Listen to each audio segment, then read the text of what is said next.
তোমার মনে নেই সত্যি? ওই বৃষ্টি বৃষ্টি বলে মেয়েটা তোমার নিখিলদাকে কেমন ফাঁসিয়েছিল, বিনা অপরাধে কতদিন ওকে জেলে আটকে থাকতে হয়েছিল, মনে নেই তোমার? হ্যাঁ হ্যাঁ, তাই তো, ঠিকই তো। তাই নাকি? আরে সত্যি তো এরকমই একটা কেস ফলো করতে। হ্যাঁ রমা, তোমার কখন থেকে বলছি চট করে আমার বাজেটটা দাও, আমি একবার চোখ বুলিনি, দেরি হয়ে যাচ্ছে। ছিঁড়ে বাবা দিচ্ছি। এই একটা বাজেট নিয়ে তুই এরকম উত্তেজিত হয়ে পড়ছিস কেন আমি বুঝে উঠতে পারছি। এই সত্যি বলছি এই জায়গাটা কোথায় গো? মানে জেলটা এক্স্যাক্টলি কোথায়? এখান থেকে দূরে? হ্যাঁ, না না তো, কাছেই। খুব ইন্টারেস্টিং না? কি দেখলে গো ওখানে, কি শুনলে বলো না গো আমাকে। আসলে প্রজেক্টটা তো মানে এত ইন্টারেস্টিং একটা ব্যাপার, খুব জানতে ইচ্ছা করছে, বলো না। তুমি আমার এই কোনো কথা মৌরিকে বলবে না। না, একদম এই কোনো কথা তুমি মৌরিকে বলবে না, প্লিজ, কথা দাও। সত্যি? না না, তেমন কিছুই নয়, এই একটা অ্যাসাইনমেন্ট পেলাম, করে ফেললাম, এই আর কি, তার বেশি কিছু না। তেমন কিছু নয় মানে? আমার তো পুরো ব্যাপারটা খুব ইন্টারেস্টিং লাগছে। কি রমা? অ্যাবসলিউটলি। আমি তোমাকে কখন থেকে বলছি আমাকে ফাইলটা দিতে, ওই বাজেটটার প্রজেক্টটা তুমি এরকম ভাবে অবহেলা করে যাচ্ছ। তাড়াতাড়ি আমাকে ফাইলটা দাও। এত উত্তেজিত হয়ে পড়িস না সব কিছুতে। বড্ড দেরি করো। আর তুই এরকম করছিস কেন বলতো? ময়ূরাক্ষী আমাদের নিজেদের লোক, ওকে যদি সব কথা ডিটেলসে বলা যায়, এমন কিছু টপ সিক্রেট তো নয়। এটা মনে কি কি কি হলো, কি হয়েছে? দেখ, আমি বুঝতে পারছি যে এটা ওকে বলাই যায়, কিন্তু আমি ইচ্ছে করেই ব্যাপারটা এড়িয়ে যাচ্ছি। এটা একটা পার্সোনাল ব্যাপার, তোকে পরে বলবো। আচ্ছা আচ্ছা, সরি, এক্সকিউজ মি। হ্যাঁ, তুমি আমাকে বলতে না চাইলে আমি তোমাকে আর জোর করবো না সত্যি। আসলে বাইরে বাইরে কাজ করছো, বড় চিন্তা হয় তোমার দিদি, জন্য। দিদি লক্ষ্মীটি, তুমি আমাকে নিয়ে অকারণে চিন্তা করো না, তেমন আসলে সত্যি কিছু হয়নি। আমি আমি ওই জেলে গেছিলাম না, ওখানে একজন ইনমেটকে ইন্টারভিউ করতে করতে, হ্যাঁ ওখানে একজন ইনমেটকে ইন্টারভিউ করতে করতে জানতে পারলাম যে সে তার স্ত্রীকে খুব খুব মারধর করতো, আর শেষের দিকে তো এমন বিভৎস মারধর করেছিল যে সে আধমরা হয়ে গেছিল। এইসব শোনার পর থেকে আমার বুঝেছি। এইসব শুনে তোমার সব পুরনো কথা মনে পড়ে গেছে না সত্যি? আর পুরনো সব কথা মনে করে মন খারাপ করো না।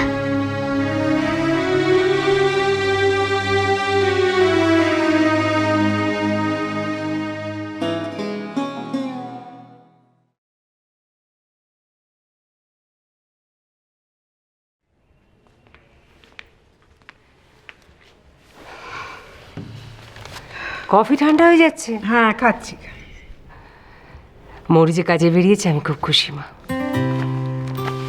হ্যাঁ, এখন ওকে একটু স্বাভাবিক জীবনের সঙ্গে খাপ খাইয়ে নিতেই হবে। কতদিন আর মুখ লুকিয়ে ঘরের কোণে পড়ে থাকবে মন খারাপ করে, বলো তো? বাস্তবটাকে তো মেনে নিতেই হবে।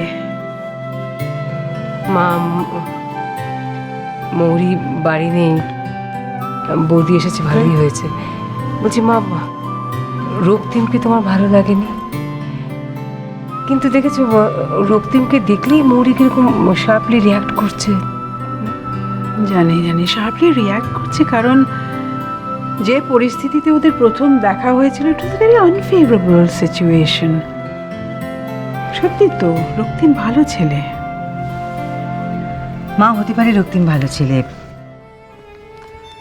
কিন্তু মৌরি যখন চায় না, তখন মৌরির সামনে আমাদের বোধহয় রক্তিম সম্পর্কে আলোচনা না করাই ভালো। আলো, মৌরিকে একটু একটু করে না বোঝালে। মা, মৌরি বাচ্চা মেয়ে নয়, ও যথেষ্ট বুঝতার।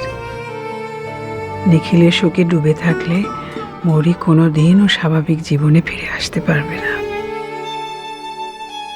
ফিরবে মা, ফিরবে। এত বড় একটা শোক এত সহজে ভুলে যাওয়া চারটিখানি কথা নয়। তোমরা নিজেদেরকে দিয়ে একবার বিচার করে দেখো না মা, সেখানে মৌরি কি করে এত সহজে নিখিলকে ভুলে যাবে?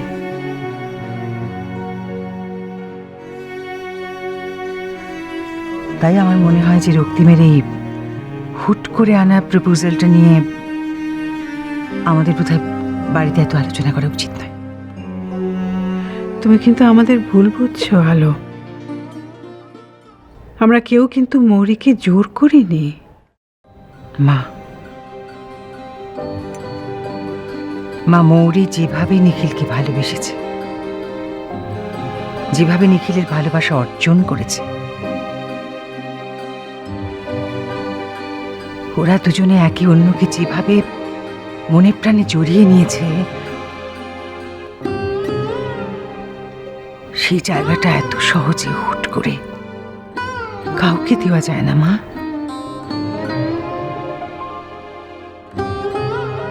মৌরি যে আমাদের নিখিলকে বড্ড বড্ড বেশি ভালোবাসে। আর নিখিল ও কি মৌরিকে কম ভালোবাসতো?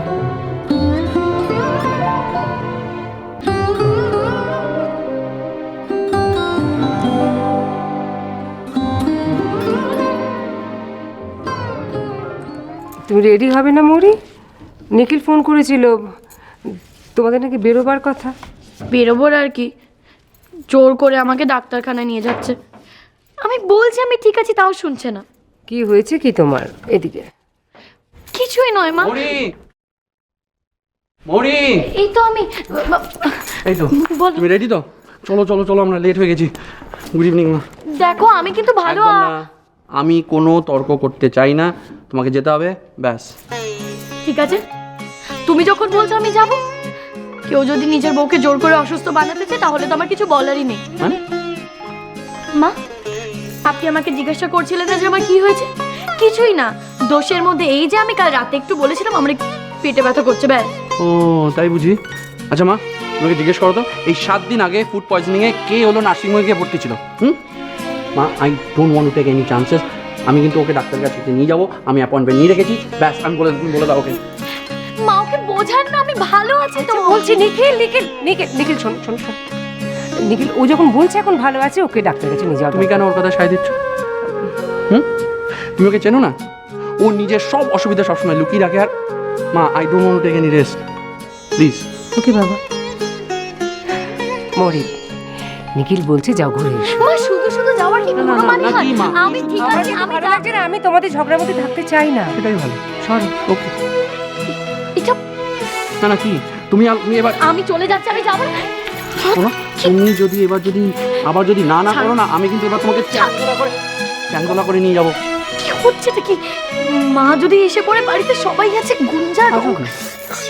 কি ছাড়ো। আমি আমার বউকে ভালোবাসছি, তার জন্য তোমার ইস্যুস হয়েছে? ছাড়ো বলছি। না কেন? তুমি না সাংঘাতিক। কেন, কিসের সামনে? আমার নিজের বউকে আমি ভালোবাসতে পারবো না? হ্যাঁ, কিন্তু সবার সামনে না। তাহলে কোথায়?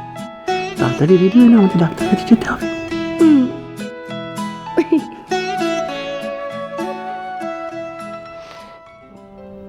নিখিলও তো মৌরিকে চোখে হারাতো। এত ভালোবাসা যে এভাবে হারিয়ে যেতে পারে